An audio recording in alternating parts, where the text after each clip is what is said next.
by the market?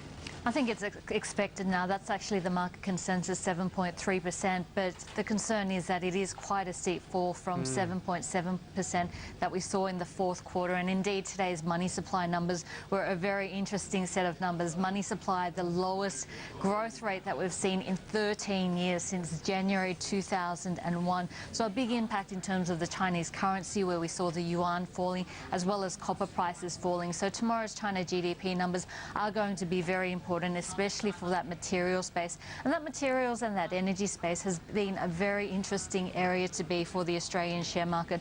One of the things that we have been watching very carefully as an impact in this area is the Ukraine crisis. And as a consequence, we are seeing oil prices over 100 US a barrel. But something that we probably don't focus too much on is palladium. And if we have a look at Russia, it is the world's largest producer of palladium. We actually saw prices hitting a 3-year high, and that's because South Africa, which is the second largest producer of this commodity, we've seen strikes in this area. So we know that this trades as an ETC, or an exchange traded commodity, on the ASX, and we have seen prices up by 10% in the year to date so far. So that's a very small area, but one area which is benefiting from the crisis. In terms of the market today, though, very hard to read into anything, seeing that we saw less traded today than yesterday, and that's significant because Monday is usually the slowest trading day of the week by far. So today's Tuesday, we've seen an even slower day, so expecting holiday-like volumes for the rest of the week.